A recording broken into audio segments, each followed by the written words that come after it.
Okay, hello everyone.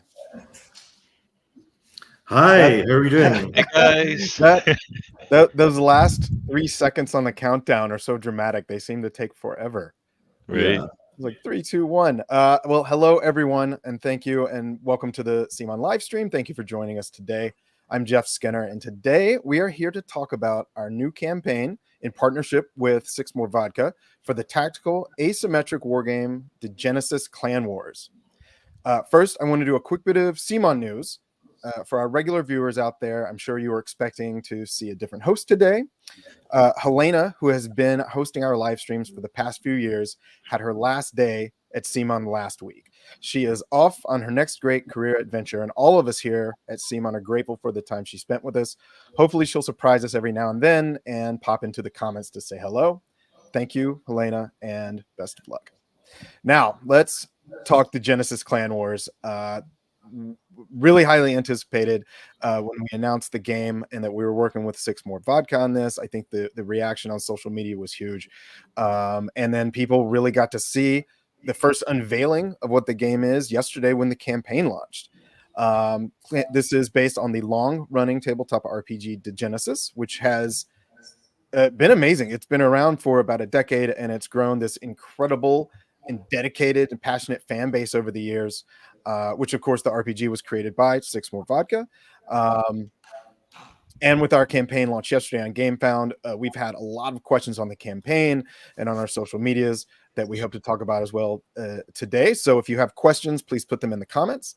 And also, if you'd like to check out the campaign, and this is your first time being introduced to it, you should be able to find the link to the campaign in the comments as well as in the description below. Now, we do have a lot to cover today, everything from the world of Degenesis itself to the gameplay of the game. There's a massive campaign in the core box that people have been asking about. So I'd like to dive right in by introducing our guests today on the show. I'm happy to see all three of you. First, we'll do Kenneth, who's our producer at CMON. Hey, Kenneth.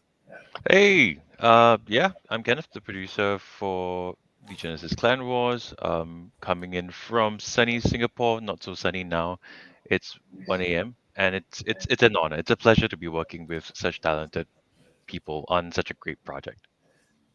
I completely agree, and that leads to our very special guests from our incredible partners at SIXMOREVODKA, who have cultivated, I think, this game over the years and kept it growing, and have done just some, I think, just amazing things with the form of tabletop RPG. And now they've taken their first dive into kind of a board game setting where you're doing kind of contained sessions and it's tactical warfare. And I really want to get into that. First, we have Liam Foley. Sure, yeah. So I'm Liam. I'm the narrative designer for Clan Wars. I handled putting all of the bits together to make the campaign you mentioned, and sort of just generally handling a lot of the story and the writing and the narrative and so on, all under the direction of the person on my left. Okay, I got the camera direction right. There we go. Good job. Yes, next we have Marko Djurdjevic.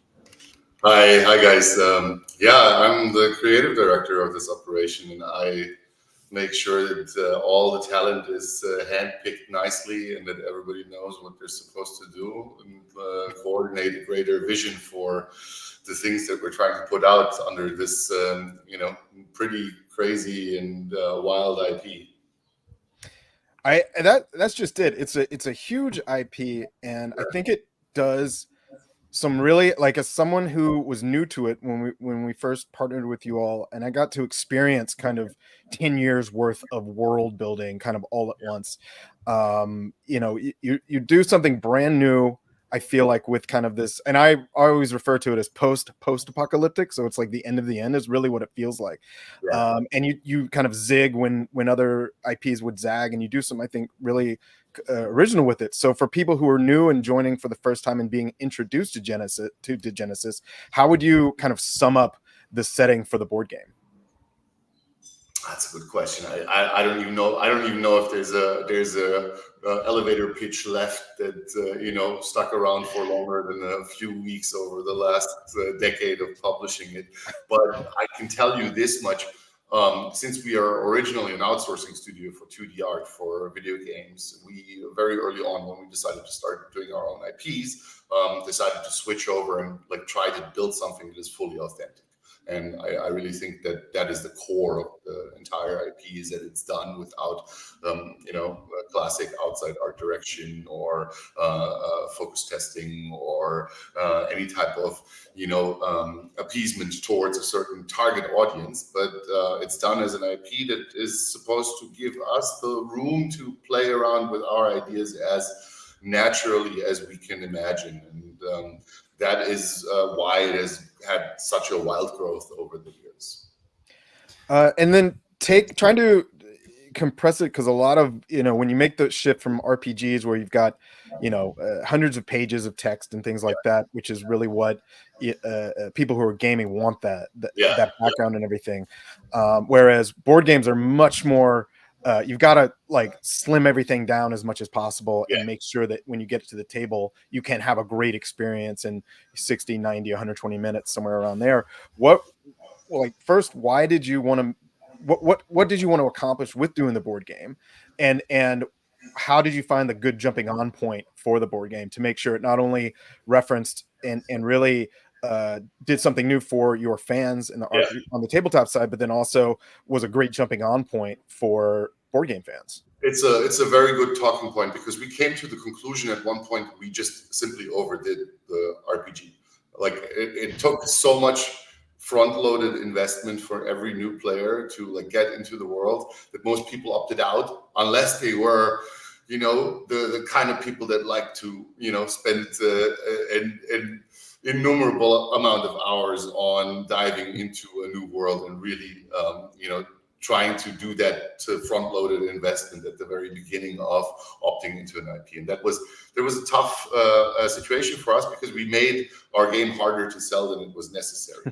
And even though we love the world building and we love the depth and the integrity and the canon of the story, we understood that it's a very niche appeal when it only brings in a certain type of fans. And then we started looking at other ways to open the IP up to a broader market and a broader audience. And everything concerning Clan Wars happened in a phone call between myself and Paolo Parente, who's an old friend of mine, who's working with you guys, of course. Yeah. And I called him up and I was asking him just a bunch of random questions, like what, from his perspective, how would he reboot a very complex IP like Degenesis? Like, what would he do with it? And then he instantly suggested that we should go the board game route and make it really accessible, take the core elements of the RPG game and build some type of introduction into the world via the board game. And we started jamming around. He offered to help out as the art director for the 3D sculpting, and he consulted with us for over a year. And he brought all the sculptors in and helped us set up, the general look and feel. And after we got the first prototypes in, I think the first 3 or 4 miniatures were done, everybody on the team got really excited, and we felt like we could do something with this, And that's when I brought Liam and Renard in to start brain jamming around the concept of creating a board game version of the original Degenesis RPG. Excellent. I guess if I could just expand a tiny bit, there's also a big advantage for the accessibility part, because the board game is so much more focused on something than the RPG could be. The RPG, it's everyone can make their own story. With this, we can be like, okay, here's the fight. Here are the quote unquote good guys. Here are the quote unquote bad guys. Off you go. And we don't have to spend more than 1 page or so being like, okay, this is what a cult is. This is the political dynamics between them all. We can really launch people in. One of the big goals when I came in was that, we want to be able to be handing this to people and they can have fun after looking at the rule book for 15, 20 minutes or something like that. They don't have to be sitting there doing homework on on the deepest history of the setting. Mm-hmm. And I'm pretty happy with the way that it's set up. I think it's punchy. It shows itself, like shows what it is really quickly, and then you can just get into it. And then the opportunity is there for the people that are like, wow, there's so much here that I'm kind of forced to gloss over it because I don't have all this context. Wow, oh my God, there's 10 years of content for me to go and discover on this website for free. Amazing. You know, I think it's a really great opportunity for us to take and really, you know, showcase what we've got. So I think that's a good time to mention now that you're able to streamline it so you can pick it up and play. But then within the core box itself, just the core box alone, we're talking about 50 or 60 hours at least of content to actually play through the campaigns. Longer if you're my game group, because we take forever to do anything. And I'm sure there's other game groups out there. So I guess I want to. So there are some gameplay videos out there already that have been introducing people to what this is and kind of revealing the story. Now, I do know that the core box is full of spoilers. You've got a very, very deep and detailed story in there that we're not going to ruin for anyone. But based on what's out there already, could you give just a summary of like what the story is? Like how do we get started here? Yeah, 100%. So basically, the game starts. The Protectorate, which is this sort of bastion of civilization that's managed to reform itself after the apocalypse, is coming up against effectively the consequences of its own actions, right? When it was forming, it kicked a bunch of tribes basically out of its territory, basically the ones that refused to kind of acquiesce to its formation. And they kind of just assumed, okay, that'll be fine. We'll deal with that when it comes around. And now it's coming back around, and they're not capable of dealing with it as well as they'd hoped. So the Clan Wars is this uprising from beyond the borders of the Protectorate of all the clans trying to take back their territory, take revenge on the Protectorate, and just kind of wipe it off the face of the earth and drag everything back to this sort of like savage state. The protagonists then are what are called operatives. So the Protectorate, in this sort of desperate attempt to sort of plug up all the gaps in its border, starts recruiting irregulars and mercenaries and basically anyone that can pick up a weapon, and sending them out on these sort of desperate missions to stop incidents as they occur. And the campaign follows a newly formed squad of operatives who are sent out on their first mission and find themselves sort of dragged into kind of this really hell-bent run into enemy territory to try and stop a major attack from happening. I don't want to give away too much, but the plot ends up taking you far beyond the Protectorate into hell itself, effectively, to try and. If I can just interrupt for 1 second. So in simpler terms, it's a fall of Rome scenario played out as an XCOM game. So you put a bunch of specialists together, go behind enemy lines, and take out big generals of the opposing army, and you try to get out of the danger zone in one piece. That'll do it too. That's a good enough description. Well, good. Well, let's. I think let's, if you don't mind, can we take a look at the components and see what's in the box and see, talk about how you were able to, with these components, be able to tell this very long, detailed story.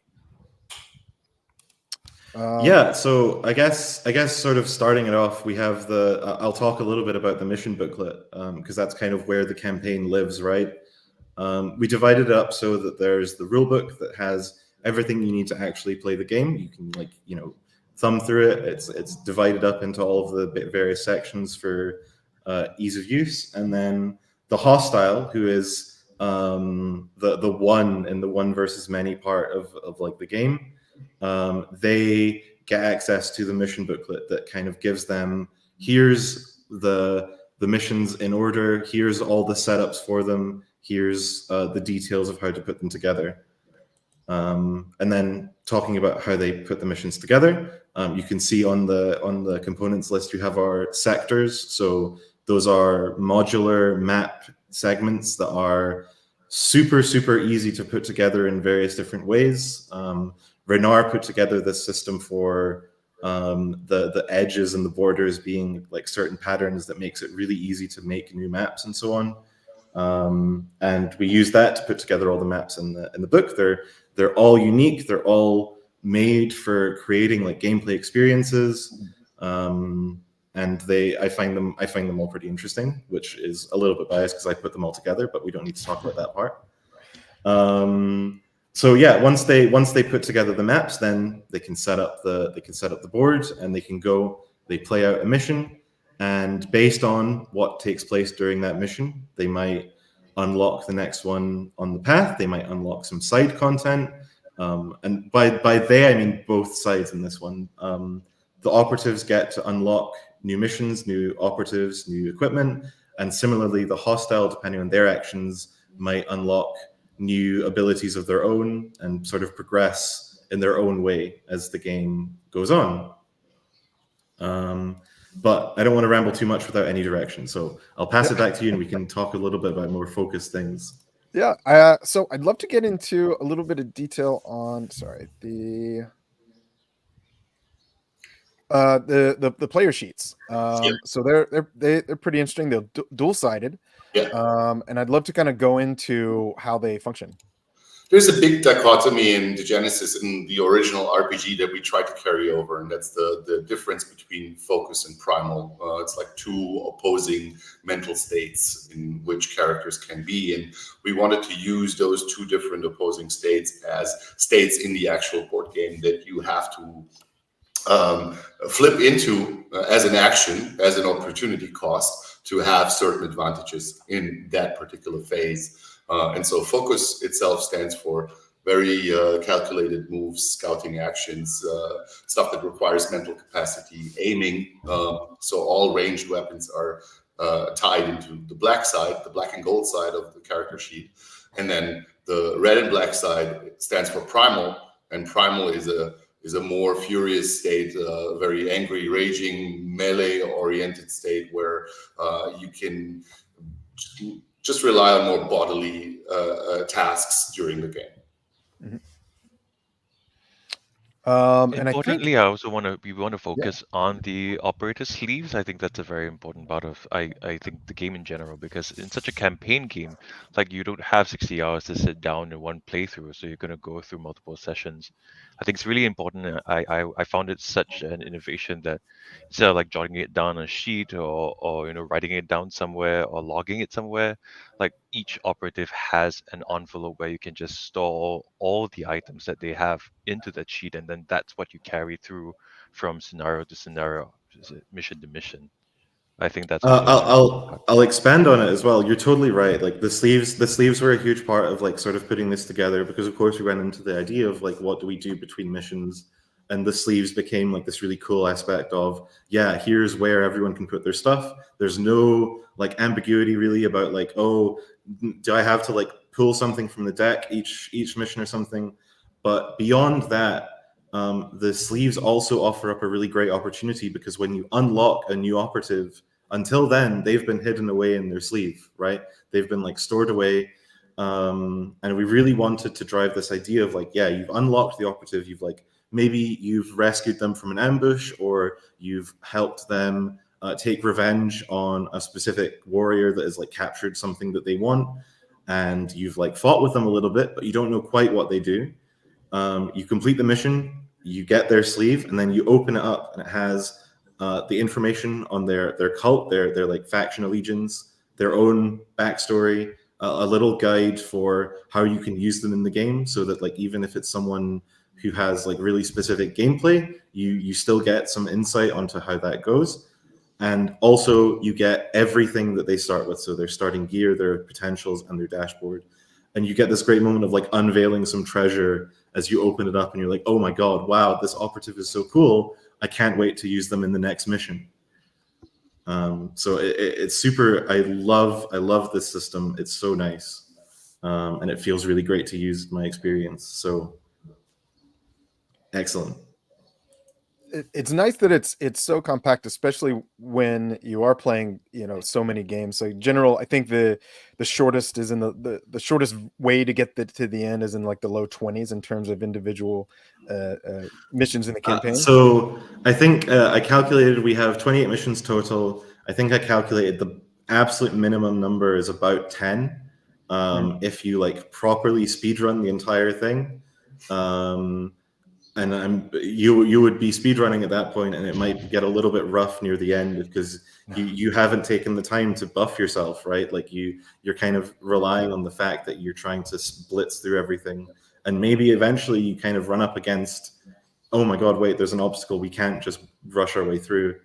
But to be fair, I actually would be really interested in, like, I don't know, like an any % run of Clan Wars or something like that, like someone gives like a guide on like, here's how you do this in the minimum number of missions. I would be so into that. And yeah, and then I think average you're probably looking at like maybe 15 or 20 missions, depending on like what paths people take and so on. But yeah, there's like regardless of what path you take, you're going to need to like put the stuff away eventually. And we wanted to provide, like, we wanted to think about that and sort of show that, yeah, we get it. We kind of understand the idea of like, you got to pack this away sometime. Unfortunately, if it was up to me, you probably would have it out on your desk permanently, but it's not. So yeah, the sleeve system came out of that. Yeah, smart. Although I would like to see some marathon speedrunning videos would be fantastic, just to do the quickest setup possible. See how fast. Yeah, like work out your workout. I don't know. Find some movement tech that we forgot to fix or something. Do like an accelerated back hop through the map. I don't care. It'd be a first. I don't think I've ever seen anybody do an any % board game speed run before. Well, maybe we're gonna have a firstie now. Yeah. We're gonna have to do we'll do it internally. We'll do achievement unlocked and get it done ourselves. So I want to talk briefly about the different clans and their role, or sorry, the characters and their roles of the operatives. But first, since we were talking about the campaign, I'd love to kind of get a feel for what some of the different cards do that add those changes, so that give the not only variety to each individual game, but also kind of affect the story moving forward, because you've got some really, I think, clever cards that I think provide a lot of changes and variety within the various decks. Sure. Yeah. Is there one you want to start with, or shall I just yeah, like the tarot cards, I think, are super interesting. Awesome. Yeah. So tarot was something that we really wanted to bring into the game right from the beginning. It kind of took us a while to land on what it would be, but I think we really ended up with a really intuitive and also powerful system. So in the universe of Degenesis, the apocalyptic tarot is an actual tool that is used by one of the cults to divine the future. Whether they're actually divining the future or they're saying so and making it up as they go along is kind of up in the air. But the point is that it is like a big deal for this cult and everyone else. People pay attention to it. And the way that we brought that in is that there is a tarot deck. It's made up of 22 major arcana that are kind of inspired by tarot, but twisted and made into our own system, which is based on concepts, which are these personality patterns that everyone kind of aligns themselves around. And what you can do with them is that when you have a tarot card, it has a special ability on it. And anytime you like, you can play your tarot and influence the game in some way. It could be you take an enemy unit and you move it a certain distance to put them out of position. It might be that you buff one of your allies for a round. It might be that you just point at someone and deal them a wound. They're super powerful, but the thing is that every time you use them, it goes back into the deck, and then someone else might be able to draw it.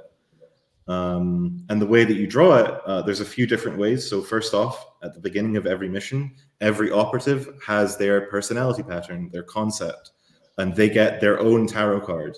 And that means that there's like a guaranteed, this is a special ability that you have once per game, every game. And in addition, they can be sort of traded by overcommitting to rolls. So if you really want to push a roll further, then you can do so by giving your opponent one of the tarot cards. In which case, like, you maybe succeed the roll, you can kind of really push your luck on it. But at some point in the future, that card is going to come back and bite you. And you kind of need to weigh up whether you're willing to take that and how important this roll is. And finally, at the beginning of every mission, there's an opportunity for the operatives to barter for information about the upcoming mission by effectively purchasing intel. So each piece of intel, it starts with they are informed of some what we call the context, which is maybe it says something like we've had reports that there's a ruined antenna in this area. And that tells you something about the mission that's coming up. And then the players get to choose, the operative players get to choose, maybe do we want the gameplay benefit that goes along with that? Because at that point they can say, like, well, this is some sort of technological thing. Do we still have a chronicler, who are sort of the most technologically advanced faction? Do we still have one available to put in our roster? And if so, maybe it's best for us to buy this intel, and they maybe get then a gameplay benefit of some sort of ruined architecture gets unlocked that they can then extract an item from, that then the chronicler player can use. But maybe they say, wait a minute, our chronicler got murked by some cockroaches 2 missions ago. It's probably best that we leave this one alone and not give the hostile tarot card. So it kind of the tarot ends up playing into like so many of these systems, and it turns into the super cool like in-game and out-of-game aspect, which I think is a really interesting way of doing it. And like, you know, this is just one of the decks. There's a lot to go over. I don't want to ramble about this too much longer. Oh no, that was perfect, because I think that adds so much variety to it, and really I think affects the way, like, the strategy of the game itself. Well, why don't we go on and talk about the different operatives? So these are going to be the player characters that people get to choose from, that I know are reflective of the role-playing game itself, but they're kind of distilled down into, I feel like, their core. So I'd love to kind of just talk about each one and see what the differences are, and, you know, what types of players are going to be attracted to which operatives. Marco, I just rambled for 5 minutes. Do you want to talk about this one, or shall I keep going? Absolutely. So, like, the first choice here was to bring 4 characters together that are iconic in their gameplay and that have already some established synergies. I think that was the main idea here. And we took we have a classic healer character, we have a tinkerer here, we have a very high value operational scout, and we have like the classic aggro absorber.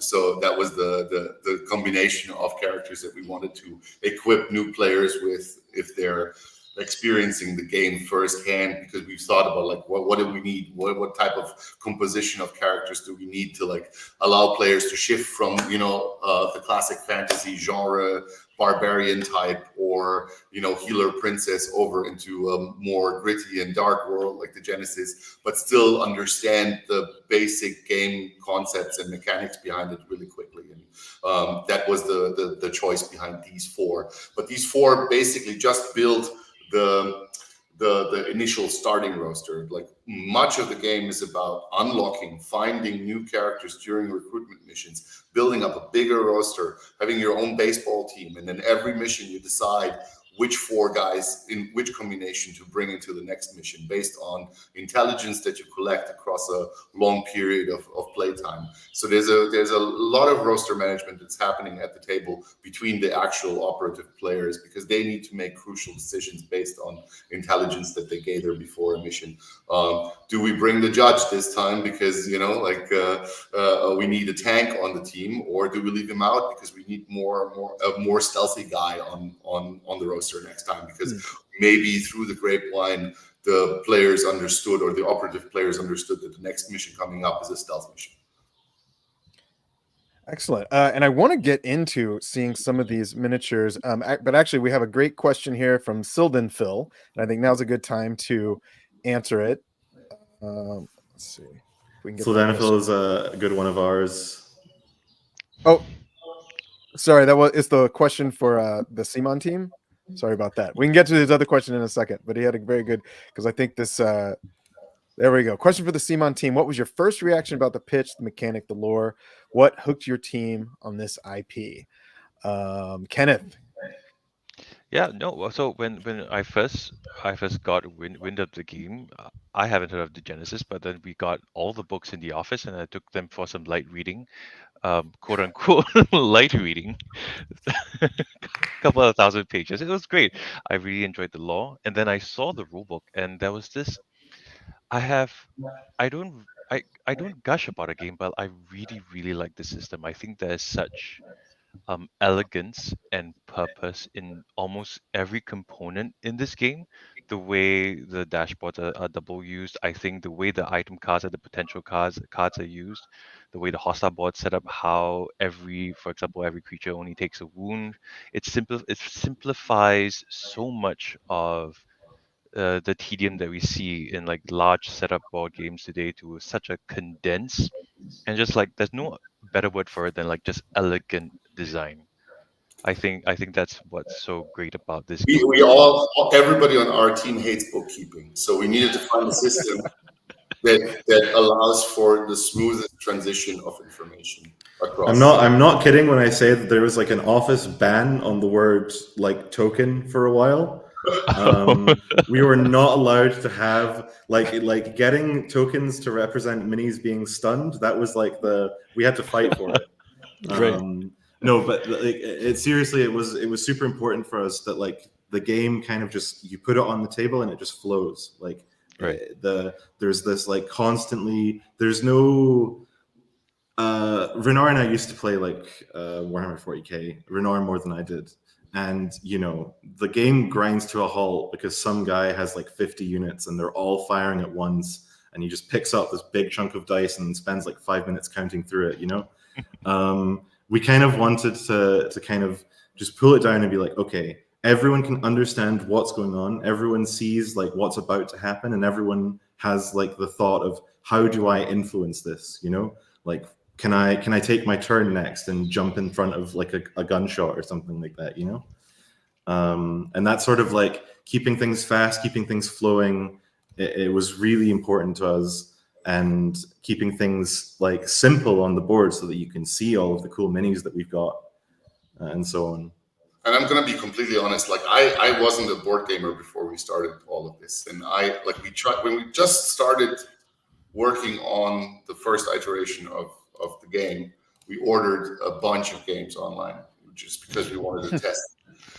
I like literally every game that came into the office, I opened it up, and as soon as I saw the contents, I just closed the lid and put it away because I couldn't get into it. Like if there's too much information right out of the box, it just feels too overwhelming for a casual person. And I'm a casual player, and I wanted to have a game that is fun for a person like me that has no previous board game experience and comes in from the left field.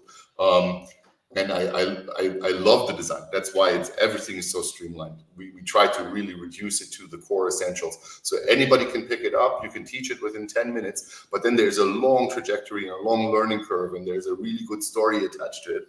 And then with that elegant system, you're able to play really quickly, but then experience more of the actual gameplay instead of onboarding forever and then only playing half an hour. And then everybody is tired and needs to go home. Right. Yeah, the rulebook was such a quick read too. Plus, and I think it's also a bit of a disservice to say like this is like it's casual players can pick it up because there is such on top of the elegance and on top of the simplicity, there's like a lot of depth in the gameplay as well. Like the lore and the theme comes through, and the player action is it's like the push and pull between both the hostile and the operatives, the way they take their actions. It is so deep and strategic. Like that is not lost even with such a simple, quote unquote, simple system. We're going to move on to another question quickly, but I do wanted to say kind of my first impressions of it because I came from a completely kind of from the other direction because I first saw Clan Wars presented at Gen Con last year, and I was blown away. It was like, oh, this is a game that we should be doing because of the design. The design was striking. It was visually amazing. There wasn't really anything out there like it, and discovering, and then the miniatures themselves, which is how I was going to segue into the miniature section. But this I think conversation is really interesting because it had all the, I think, the visual elements that we look for at CMON, and then on top of that, it had this incredibly interesting, complex story and this amazing campaign. So having not played the game, just seeing it, it really felt like it was something that I wanted CMON to be involved with, and I'm so happy that it worked out the way it did. We'll do a question before we move on to taking a closer look at the miniatures from Cyberskull. What thing did you really want to add to Clan Wars but ultimately gave up on it? The one you were most sorry for wouldn't be in the game. This is such a tough question, actually. I mean, for me, like, there's actually surprisingly few things that, like, I think we really kind of hit our mark on the first try, which is, I mean, we went through a lot of iterations on the system, and a lot of, I think we're currently on about V7, where we kind of like, ran it all, took what we wanted, threw it out, started and really pushed it. But in terms of like content, it's actually really tough to say what we gave up on. Yeah, I don't know, Marco, do you have anything? Like, I feel really, oh, you guys were really on where we had to spend our budget. We just made the request, and I made it happen, and that is how. I'm really proud of what we made. I'm really happy with it all. I think like there are very few things that I would like do differently in hindsight at this point. I mean, maybe we could have like had a few less arguments along the way, but like that's a bit of a different point. I mean, we've always been a great volatile mixture. It's 4 big egos in a room, and get a good game. Well, 3 big egos in me. Oh, yeah. You're the neutral guy. I always forget.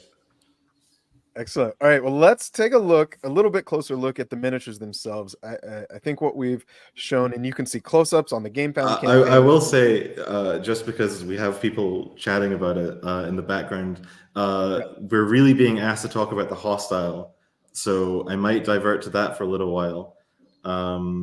So the hostile, one of the players takes on the role of controlling all of the enemies effectively, and their role is to kind of both sort of like handle a few of the background details and handle some of the extra things, but also they get the chance to try and kill all of the operatives.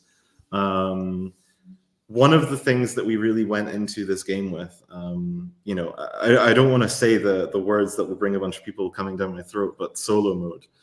When we started developing the game, solo mode, it's to be fair, it's a very reasonable thing for people to ask, and it's one of the things that we really spent a lot of time thinking about at the start of our development, was how do we want to like present the cockroaches and the clanners in general. And for us, it just was incompatible both with like our development skill sets, with our development aims, and with the themes of Degenesis, to make the hostile replaceable, basically. Like, we wanted to make them like an irreplaceable and active part of the game. And to that end, we went down a path of, they're not a purely reactive force, right? They are a active and like deadly part of the game that is able to like scheme and plan and play the long game in a way that we didn't feel like we would be able to properly convey with like an AI or cooperative system. And it kind of also helps us with like the themes of Degenesis. One of the things that we explored in Degenesis is this idea that, like, everyone, regardless of the fact that one of the factions in this game is a cannibalistic savage tribe of killers, they are still human, right? They are still people. They're primitive, they're uneducated, but they're not stupid. They are smart and lethal and cunning. And the way that we decided to bring that across is by making the hostile have a fully active role in the game. So every mission, the hostile has their own objectives that they can complete that are beyond just kill all the operatives. Of course, that one is implicit. The cockroaches are trying to kill all the operatives, but they may also be trying to like send a message back to their allies and say, here's where we need to break through the enemy lines. And if they complete that, then in the next mission, they get a bonus to bring in more units, or maybe they get to act faster than the operatives and something like that. And so by having this system of like allowing the hostile to play the long game, even though they are using weaker units overall, the legions that they use are one, you mentioned they die in one wound. They're very much kind of disposable to represent the fact that the cockroaches are this enormous swarm. Even though they're using weaker units overall, they still get this chance to like play the long game and wear the operatives down, where maybe you didn't die in this mission, but I took out one of your potentials that you really needed for the next mission. So next time I'm going to get you, you know? So it was like a really big thing for us. And I've played a lot of the hostile. I find it really exciting. Partly because I'm atrocious at real-time strategies in real life. I can't keep up with them for some reason. So this is a nice way of me getting that gameplay experience out. But also it's because it's like a really unique and distinct experience that is still super, super fun, because you get to, you know, instead of just focusing on this one point, you have your one guy. You get to basically play it with the entire board as your stomping ground, and, you know, set up diversions and execute tactics and so on. So yeah, I'm actually super, super happy with the hostile. I think it's really cool. I think it's like a really fun position to play. And I've rambled for so long about the gameplay of it, but Marko, maybe you want to talk about some of the designs of the cockroaches, because they're also like super, super visceral and super iconic in their own way. I mean, well, we don't need to get too much into the art direction. The art direction for the Genesis is as old as the IP itself, and a lot of the stuff that we did for Clan Wars was, you know, just updating what was already there and creating new concepts for them, or as expanding on ideas that were already established in the RPG, because the RPG line ends pretty much where Clan Wars starts. So everything in the RPG leads up to this very moment in time in the history of the Genesis, where the Protectorate is under attack from all sides by all kinds of different factions, and the cockroaches lead the charge, but they're only one of the factions in this ongoing war. That's actually perfect, because I would like to talk about how the campaign itself and how it's set up, and how every day new content is revealed. So the way this Gamefound campaign is going, and Kenneth can explain a little bit more in detail than I can, but you know how many unlocks there's going to be. The question is, you know, what new surprise is going to be uncovered every day, and these things are going to build to a couple of crowdfunding exclusives. I mean, I can take this, or Kenneth, do you want to talk about the campaign? Right. So, what we are offering, I mean, I don't really want to spoil a lot of it, but you can see both pledge levels that we have in the campaign. You will get 2 extra additional boxes. One of it's called the Operatives expansion, and the other is called the 3D terrain expansion. And every day, like yesterday and today, we have unlocked 1 operative and 1 3D terrain. These will go into the box. So at the end of the campaign, you've got a box chock full of extra operatives you can use. And essentially, the original intention for the game was to have terrain standees, which are now completely replaced with 3D terrain pieces. Yeah, this is Exactly, all yeah. pledge levels on this crowdfunding project. Yeah, I'm really excited for these. I mean, you know, I've got the terrain 3D sculpts. They're incredible. They're super, super nice, and they look great on the table. I think maybe we can show them at some point, or the ones that we've just released today, but I'll talk about the Operative expansion first. So the Operative expansion I'm super, super excited about, because it gives us the chance to provide like another extra angle for the players to unlock more options for their roster. So in the core box, the way that you unlock operatives is by going on recruitment missions. So you have to go complete a mission in order to unlock the operative. But and I can reveal one because it's been shown off in one of our We Play series, the Fallberg operative. So the one that's was on our day one. The way that he is unlocked is that you one of your characters has to die. Effectively, the situation is that he has been sent to kind of watch over the group and make sure that they're not fucking it up too badly. And if someone dies to the cockroaches in one of the first 3 missions, Fallberg will come in and he will like take over and kind of like lead the charge. And then beyond that, we've also got some of the other operatives. I don't want to get into it too much because there's a little bit of a discovery of how that goes. But you might have to trade certain items for certain operatives. So you give up something to them in exchange for them helping you.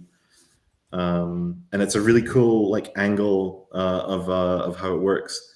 And the day 2 reveals just went up, so we might show off Steel Beam and the Scrapper Wall. Let's do it now. Yeah, let's take a look. Steel Beam is like a huge classic for us. I think Steel Beam was one of the first sculpts that was actually put together, right? Yeah. We felt that's when we fell in love with the game. I think that's when we knew we were going to do this. He's a very, very, very iconic character from the story, and he's the last of a group of 3 brothers on his rampage for revenge, and he is quite the tank on the field as well. He is an absolute monster. It's not funny. He is so beefy. The downside, of course, to that is that he is. Let's say he's very easy to get eyes on. We'll do more like reveals of like their gameplay and stuff as we go, but Steel Beam really tough. And then the Scrapper Wall, I'll talk a little bit about it. It's the lore behind it is that one of the factions, the Scrappers, they are the ones who tend to like dig around in the dirt beyond society and dig up sort of the remnants of the old world. But they are, to put it lightly, territorial, and they tend to kind of like fortify their dens where they stash all their loot. They tend to kind of like put traps and so on. And the Scrapper Wall is used in one of the early missions as like a place where another Scrapper has hidden some gear, and if you have a Scrapper with you, they can like navigate through the traps and pick out the useful bits. But if you don't, then maybe you got to come back on another run and try and get it. And here we have Fallberg. Fallberg, super iconic character for Degenesis. Was in our live action trailer. Just one of our most well-known designs. And again, he is like super well represented in the game. Where a lot of the characters are really good at their synergy with everyone else. Fallberg is one of the ones where we kind of were like, no, this guy gets to be cool on his own, and he gets a really nice set of mechanics based around kind of being like the last bastion of humanity. He's the guy that ends up standing the last, and he takes everyone else out. I'll talk a little bit about the skull tree since it's on screen. So as I mentioned, part of the campaign takes the operatives way out beyond the limits of civilization, and the things that you find out there are pretty nasty. The cockroach terrain. So the cockroaches, when they were pushed out of the Protectorate's territory, they sort of settled in the caves around this huge geologic fault called the Reaper's Blow, which was basically all of Europe like split open and just started belching volcanic fumes and stuff out into the air. And we really kind of wanted to represent like this is like a journey into hell. And I mean, what could be more hellish than like a skull altar made with the head of some sort of strange creature you don't really recognize? And I think it came across so well in the sculpt. Oh, it looks great. And for those just joining us, we've just taken a close-up look at the day 1 and day 2 reveals of the stretch goals. And I think both of them do an absolutely incredible job of showing kind of the desperate nature of this world and how harsh it is. And that, and actually in the comments, James fatally asks a very important question. Is there a mechanic that revolves around eating a killed operative? So I don't want to reveal too much. I'll say not eating a killed operative, but the cockroaches, they are cannibals. There are some aspects that involve taking some corpses off the battlefield to be used to refuel and recharge. I don't want to go too into it, but yeah, we let the cockroaches be pretty gruesome for this. Maybe that's something to keep in mind for future developments. Let someone just properly chew up an operative on the map. But yeah, the cockroaches are pretty nasty, pretty gnarly. It's a good time. Yeah, I think that the through line for this, from just the sculpts to the design and then the actual or the visual design, but then the especially the gameplay as well, is kind of that desperation that it's such a cohesive world that has grown, and I think that's what people really respond to when it comes to this and putting it on the tabletop and being able to kind of play out in this.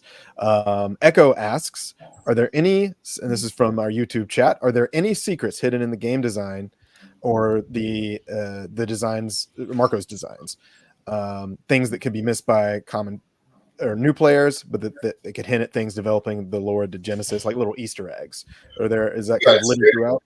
There are plenty of Easter eggs across the game proper that might not appear clear to the players at first glance, especially if they're not familiar with the universe, but that play a major role as the campaign progresses. And it's one of the things that we wanted to have in there. We wanted to have people exploring the world step by step and understanding the things gradually instead of front loading everything with information. So sometimes the players might come around to an item that they have no idea what it does, and that it has strange keywords on it, and they might not know what its function is for a very long period of time until finally the mission arrives where they have to make a decision on what to do with that particular thing and how to invest it. And then they find out that there's actually multiple uses of that particular item, and that is where the gameplay starts to be really fun, especially for players who are not expecting something like this.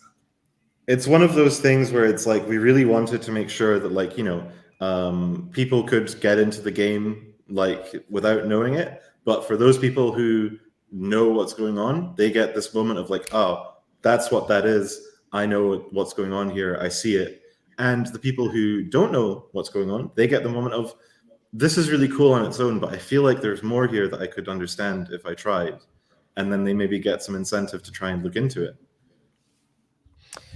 So one of the things that always gets me really excited about playing the games is the soundtrack that kind of goes with the game. And I think now actually might be a really good time to play the trailer that was created. It gets me so excited to sit down at a table and play a game when I see it. So if we could roll that. And so this is for people who haven't clicked over to the campaign yet or checked it out. I think this really tells you a lot about what the game is.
That Wow. was a vibe. Yeah, it was. I'm always super jazzed by it. I had nothing to do with it, so I get to completely fanboy over it every time. That's the biggest benefit. I had nothing to do with any of the artwork. I cannot draw, which means every time I see something new, I'm like, "This is the best thing ever. I love this so much. I fanboy over everything so much." Yeah, it's you don't get very often concept trailers, I guess you would call it, in board gaming. And I thought I can't sum up the experience of playing the game better than that video. Look, I mean, the reasoning behind it is relatively simple. I know nothing about marketing, but I know a lot about being creative. So, like, I'd rather do a music video and feel good about it than present you guys with a trailer that has like moving 3D blender renders of characters moving or shooting imaginary arrows at one another. Like that is like, I would not be able to confidently produce something like that. But a music video I can do and get people pumped and, you know, get the blood boiling and also, you know, attract the general attention towards one particular thing that's within the realm of possibility for us. And that's why we also labeled it as a music video, you know. Oh, for sure. Well, the game feels like that video feels, which I think is such an important part of gaming. Is like you see it a lot on comments, like what does a game feel like? And I think that's such a great expressive way to show that off. So I think that's about all the time we have for today for questions and everything. I don't know if we want to make any last minute statements for today. I guess you know, not to divert attention too hard, but at SMV we've also got a set of live streams that are going to be going on throughout the campaign. So tomorrow at about the same time, I'm going to be going live with a big mechanics Q&A. So just sort of a big focus on what does the game play like, what sort of synergies you can have. So if anyone in the audience wants to come check that out, feel free. Otherwise, you know, thank you so much for having us on the CMON channel. It's been super nice. It's been super great to be here and like show things off and chat to people. And I think we can probably say that we have a plan for a few more live streams throughout the campaign, right? Yeah, we're going to see each other 2 more times or 1 more time. I'm looking at Kenneth because I don't actually know if I'm allowed to say that, and I hope that I'm not just revealed everything on stream. Yeah, I mean, absolutely. we've hinted at it at the All-In Pledge, right? So we know things are coming. Definitely, big things are coming. We don't need to talk about what things are coming, but we're No, going to be yeah. on stream again to talk about more stuff. For sure. So this things isn't may the or may last not be ones. coming. No, we are really excited, I think, on our end about how this campaign is going and the twist and turn it's going to take, just as many twists and turns that are in the core box alone for Degenesis Clan Wars. We will be back next week with another live stream to go over a lot more stuff. There will be some things that we will have to talk about.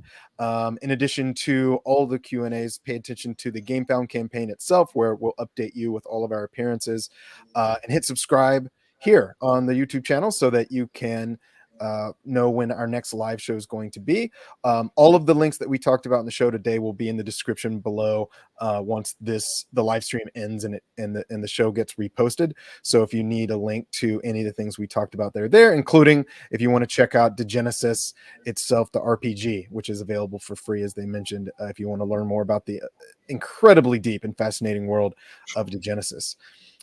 Thank you all so much for joining the live stream. Thank you, Kenneth, Marko, Liam. We can't wait to see you next week.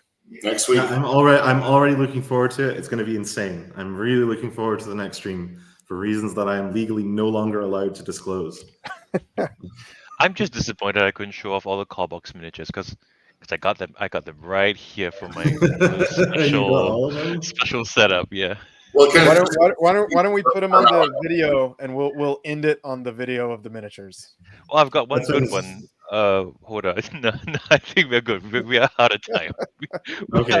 We're getting hard cut off. Thank you so much for having us, guys. Thank you to the audience for listening to us, for listening to us yap for an hour. I'm super excited to chat more and be on camera and talk more about Clan Wars.